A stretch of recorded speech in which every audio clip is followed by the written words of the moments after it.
In today's video, I'm going to be talking more about how to put drum patterns together and bass lines, and why using drum breaks or drum loops is just going to speed up your workflow and help you get that quality sound selection. So let's just jump right into it. This is pretty much a continuation from my other video that I recently put out, which was the sample chop techniques. I just chopped up this pattern.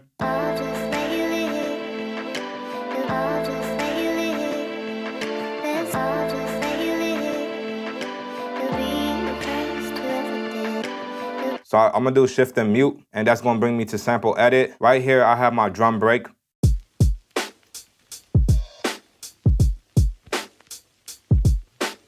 So the first thing of why I like drum breaks, because it's already giving you that texture. More than just the texture, it gives you all the sounds that you need. Well, at least the basics like your kick, your snare, and your hat. And if you like this drum break, I'm also going to be leaving a link in the description where you can download it for free. So what I like to do, instead of just chopping like 2 bars out of this and using it, I actually want to make my own pattern. So the way you will go about doing that is you would hit trim. That's going to bring you to your chop mode, and you will go to threshold. So what threshold does is snap to the nearest transients. So as you can see right here, it didn't really snap to that one. Going to this threshold right here and just enhancing that. And then what you can see is it's going to snap more to the nearest grid. Now it kind of might move around the other ones, but if you look at the main transients, it's like right on it. Except for this one, you could just easily go back in, that's pad 5. And then just use your start to bring it a bit closer. But other than that, threshold is good because it works on multiple instead of going one by one. Now to get it on a new program and all the pads, what we're going to do is just hold down shift and hit convert, new drum program using slices, and then just hit main to go back to the screen. We're going to go to our second track, which is our drums. And then you want to go to the next program, which is, you know, what you name your sample or how your sample came in. Now, what I like to do with making drum patterns is, you see these lines right here? Those represents each bar. So typically, if you want an interesting pattern that don't get boring and you're not overdoing it, you can either break it down, each bar is something different, go for 2 bar loops being the same, or even just the second and the third being the same. You want some kind of repetition. That's the thing about music. Music is about loops. Now, if you want to be an instrumentalist, you could go all crazy and stuff. But for the most part, repetition is what helps drive the song for listeners to want to keep listening. So you want an interesting pattern, but you also don't want it to be doing too much. And if you don't believe me, just go to the clubs. But let's just jump into it.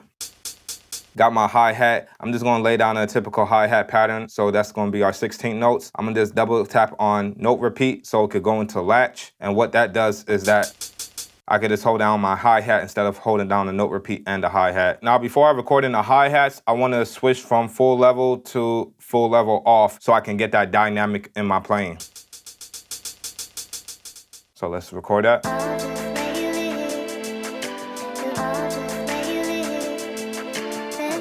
So I don't have to go through the whole thing because I know I just want to repeat that pattern. I'm going to do more. It's best if you're a beginner to just like break it down. Like, don't let other experienced people tell you like you just got to feel the music or you just got to listen to your ears. You can't do any of that if you haven't developed it. So you have to remember to start somewhere, and it's good to start with a strategic guide, because a guide is supposed to lead you into the right place. The whole process of learning something is so that it can become instinctual later, and then when it's instinctual, then you don't have to think about it, and then when people see you do it, they're gonna say you make it look easy, but now this is just more into your subconscious. So just wanna put that out there. Now we can go to our kick pattern, and like I said, keeping it basic for just the first 1 and 2 bars. So you just heard that cut off from one another. So the thing is how we did new drum program using slices from this section right here. What this does is that when you put it on a new program, it makes it go to mono. You're gonna have to put it to polyphonic so that it can layer over each other. Now, let's say you do have like an open hi-hat that kind of lingers, or any of your sound that kind of lingers, you can just use mute groups. And what this does is that if I put my snare on one and I put my kick on one, they will both cut off on each other. So that can be good if you don't want any of your sounds to linger on. But for this instance, these are very short hits, and I do like that vinyl texture. So going back, delete this real quick, and then add in our drums.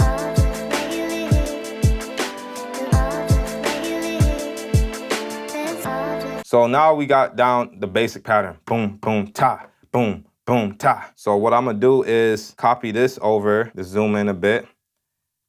It's best if you have an artist in the room to like spit a flow, or you even mumble out something so that you can understand where to put your kicks. If you don't have that vocal idea in your head, you're gonna feel like you need to do a lot. I could bring this second kick over a little. So now it would sound something like this.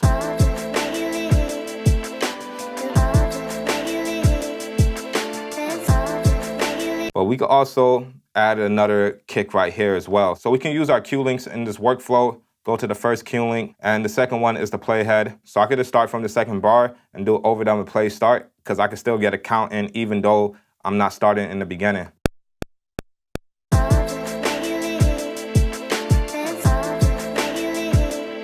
Yeah, just that slight kick. And what we can also do for the third part is continue with this double kick. I can see from my second bar, this kick right here, I could just leave that out. Then I could just keep the pattern the same. Now what I can do is spice it up with some of these snares. So let's just go in.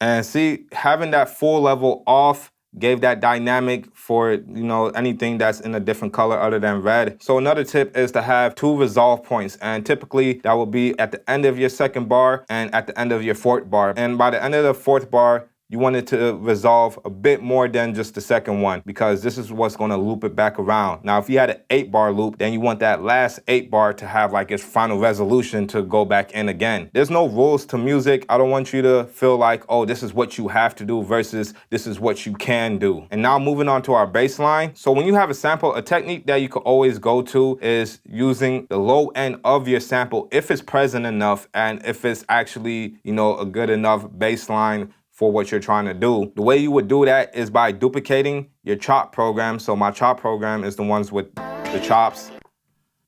I want to duplicate this. And then from here, I want to take out this EQ. I want to take out this delay. SP1200 can be left there, but for right now, I'm just going to have it off. And then I'm just going to go back into the first insert, go to EQ filter. And I like to use the kill EQ. And then there's a preset called lows only. Let me just solo. Now, before I play, I got to copy over the MIDI from the first chop. So whatever sample chops you have, go to that sample chop first and copy over the MIDI. So you can easily do this by going to the track, going to the pencil tool, going to copy track. And instead of it going to track 4, because that's an empty one, we want to go to track 3, which is our bass. And we're going to keep it the same. So we just got to rename it again. Press do it. So now when I solo it, I will have that MIDI information. And then just make sure you go back to chop 1 again. And then we can play it.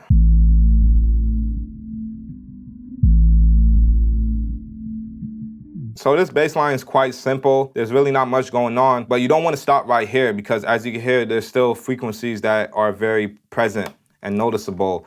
And we still want to take those out. So I like to use a low pass filter afterwards and then just really bring down that frequency.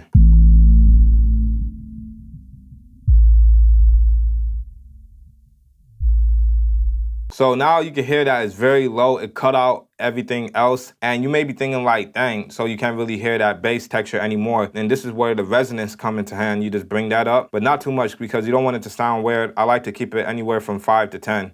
So I think 5 is good. Now from here, really, since it's a sample, you really want to put a stereo imaging at the top, but it's fine. We can still put it right here. Put everything in mono because this sample is, the whole thing was in stereo and we don't want our bass to be in stereo. So we're going to bring that in. Here's the difference.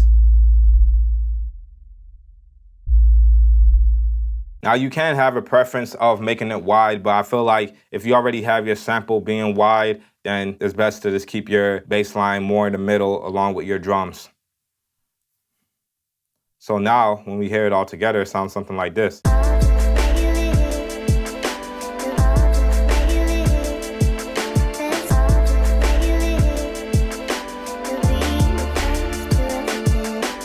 Now you can always choose to have your own bass line, which I like to do at times. What I would do, I have a favorites and I have the saw bass line. So if you ever have like your favorite presets, you could just go to favorites, hold down onto a box, and then it will pair with the one that you are already on.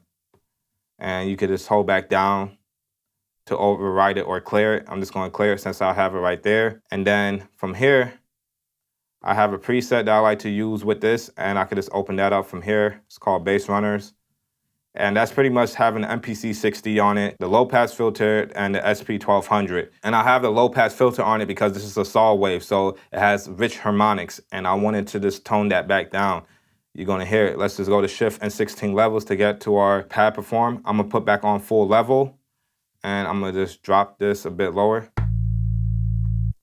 So you can hear that it had a lot of harmonics if I take it off versus on. Because I want it to be subtle, you know? There's already a lot going on frequency-wise with the sample. I don't want the 808 to overpower that. From here, I know that this track is in A minor, so then I could just play it out.